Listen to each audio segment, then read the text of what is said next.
gusta Venevisión, líder en opinión, por tu canal independiente, Venevisión. Con nosotros, amigos, Jorge Roy, presidente de Fedecámaras. Bienvenido como siempre. Gracias, Eduardo. Muchas gracias por este espacio. Bueno, ya pasamos por el 1 de mayo, en un ambiente donde el presidente Maduro habló previamente de un revolcón económico. Ya todos sabemos en qué consiste el aumento salarial decretado.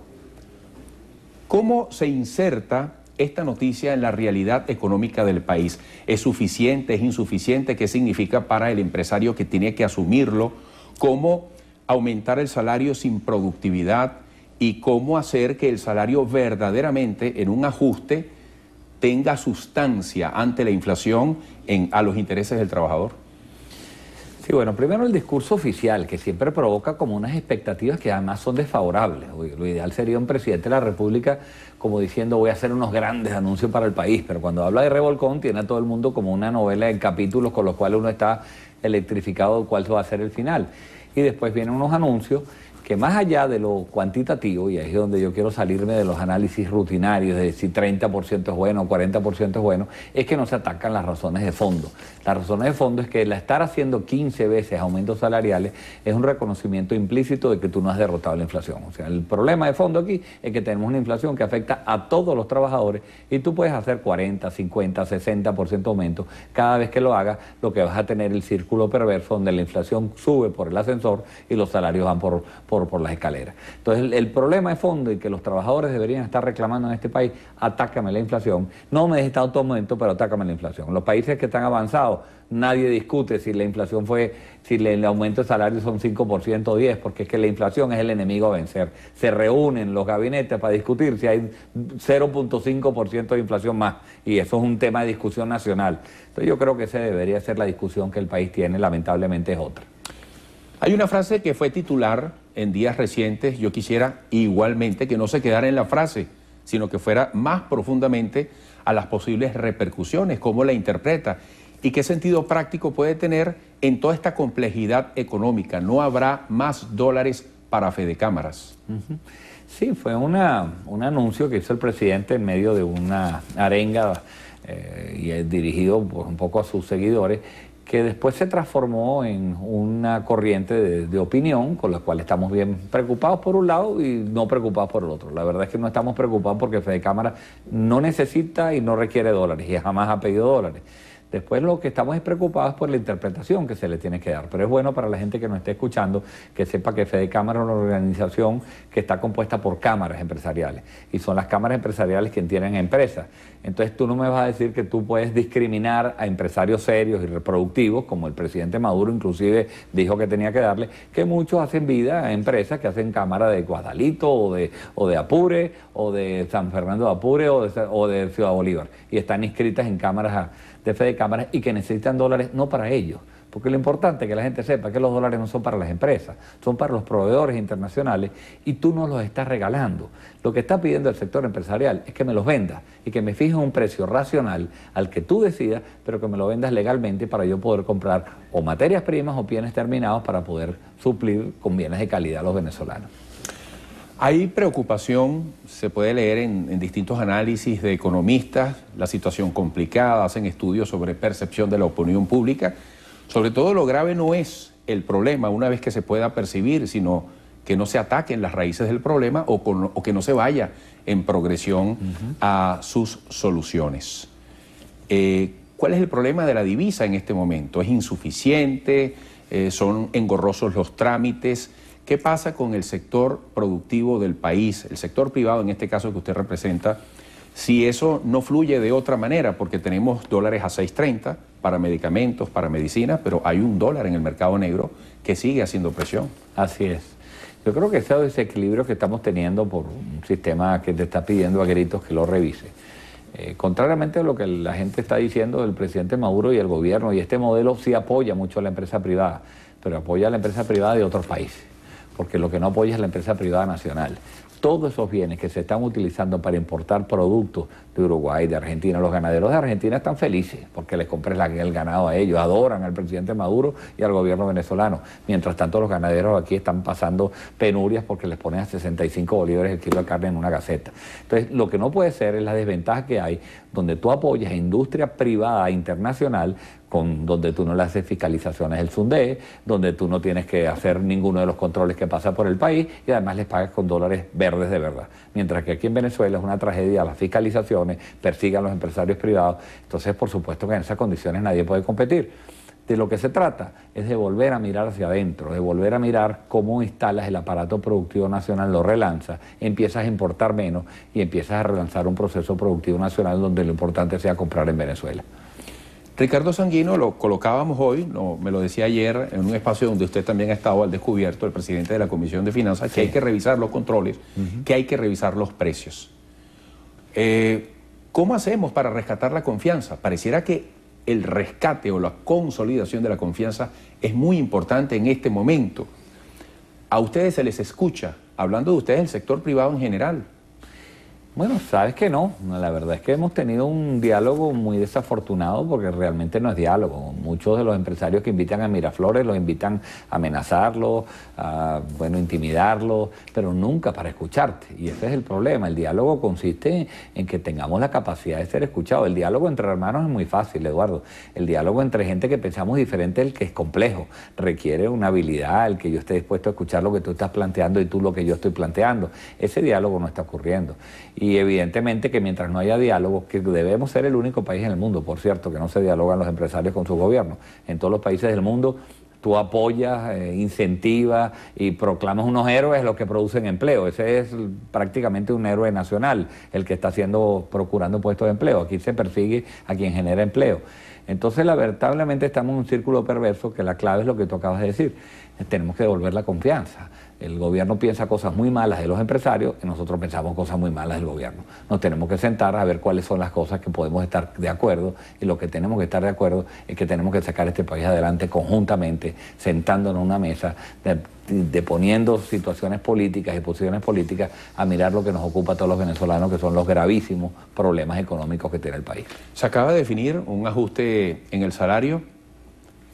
Los profesores de las universidades públicas se quejan porque entonces están ganando menos de lo que se estipula para el salario mínimo.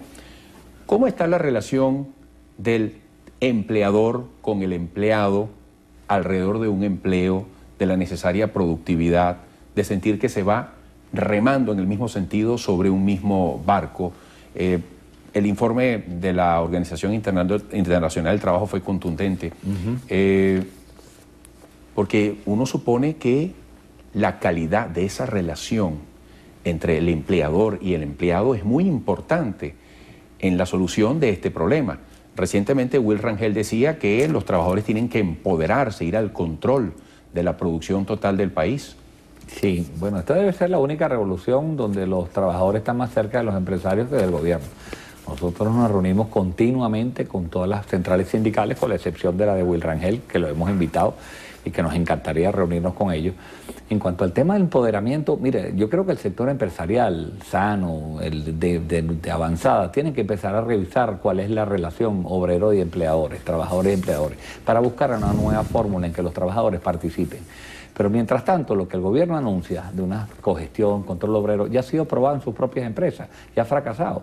Yo lo que le diría al gobierno es que haga sus experimentos y sus juegos y lo que está inventando, lo haga en sus propias empresas. Pues ya lo hizo en Guayana, metió control obrero y ahí vemos que Sidor, que producía 4.300.000 toneladas, hoy produce 1 millón de toneladas. Y donde tocan con esas fórmulas perversas, donde meten a gente que no sabe trabajar las empresas, el propio presidente Maduro en su discurso reconoce que todavía la clase trabajadora no está lista para asumir esos retos. Bueno, preparemos a la clase trabajadora. Yo creo que llega un momento en que tiene que haber una mejor disposición, una mejor relación empleadores y trabajadores, pero eso se logra gracias a consensos como que los que la OIT está proponiendo. Un diálogo social donde es necesario que exista el diálogo tripartito entre empleadores, gobiernos y trabajadores. El informe, como tú señalas, es contundente y nos obliga a sentarnos en una mesa con árbitros que todos escogimos, que es la Organización Internacional del Trabajo.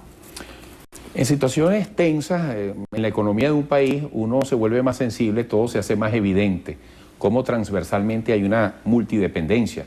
Hoy en día, tomarse un café con leche, con un removedor, en un vaso de plástico, en la servilleta, es algo que cuesta mucho en esfuerzo, en dinero, para quien tiene que hacer el servicio. Uno escucha a la gente de los envases diciendo que les va quedando poco inventario, las artes gráficas, la gente asociada a la actividad química y petroquímica. ¿En qué situación está hoy la empresa venezolana en general, su capacidad de resistencia y de sobrevivencia? Bueno, bien complicado, Eduardo, porque lamentablemente en Venezuela, como somos un país petrolero, las cadenas productivas de los productos que no son petroleros son muy cortas. ¿Qué significa eso? Que en alguna parte del proceso tú necesitas algo que es importado. Llámalo un repuesto y algunos con un componente mucho mayor, pero siempre tienes que pasar por el gobierno. Y el gobierno tiene el monopolio de los dólares, es bueno decirlo. Uno va al gobierno a pedir dólares porque ellos son los únicos que tienen el monopolio y lo que le estamos pidiendo de nuevo es que nos los venda. Y ahí se destroza la cadena, porque a ti tú puedes tener el producto, el alimento, pero si no tienes la lata o no tienes la tinta para hacer la etiqueta, el producto no llega a los anaqueles, que a fin de cuentas es lo que le interesa al consumidor. Yo creo que el volver a reconstruir esas cadenas productivas va a tardar un tiempo, pero vamos a empezar por productos elementales, escogiendo 5 productos o escogiendo alimentos y medicinas. Lo que no puede faltarle a este pueblo son alimentos y medicinas. Yo entiendo que empiezan a faltar algunos repuestos en materia de crisis, pero alimentos y medicinas deberíamos reconstituir las cadenas ya, porque el venezolano tiene derecho por lo menos a comer y a tener los remedios para poderse curar de una enfermedad eventual que lamentablemente ojalá que no la tenga nunca.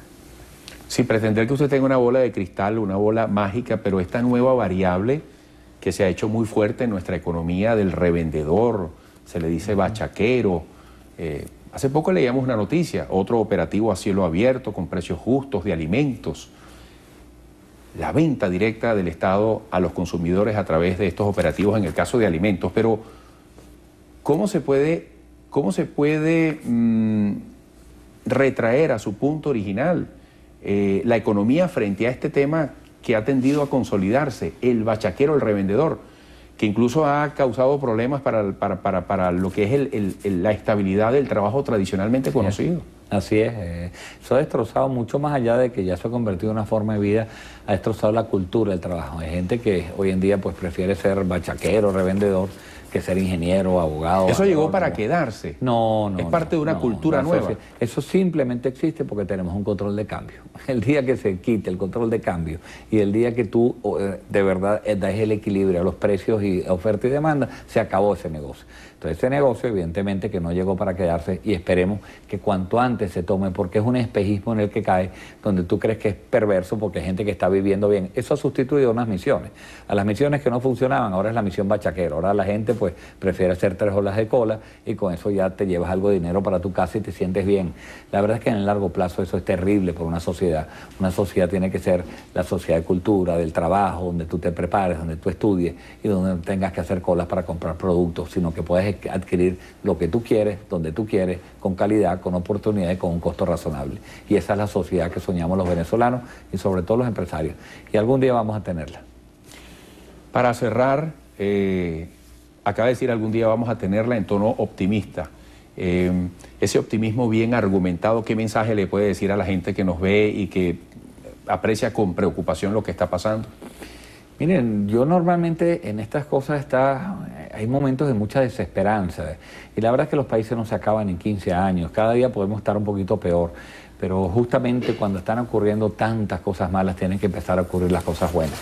Las sociedades han aprendido y hoy en día yo siento que hay una madurez para que la gente empiece a reclamar, primero por la vía política, los cambios que son políticos, eso le corresponde a otro sector, nosotros a reclamar los cambios económicos que hay que hacer. Lo que le estamos pidiendo al gobierno en este momento es racionalidad económica. Yo no sé cuál es el modelo político que tú quieres, pero tú vas a tener que hacer más tarde, más temprano que tarde, los cambios económicos que el país te requiere. Repito, la economía es mucho más testaruda que cualquier revolución y se va a imponer. Y le va a decir al gobierno, así no se hacen las cosas, hay que hacerlas de otra forma, hay una mejor manera de hacer las cosas. Mucho éxito, hasta pronto. Muchas gracias, Eduardo. Jorge Roig, presidente de Fedecámaras, hoy en entrevista a Venevisión. Quedamos contigo, Endrina, hasta mañana.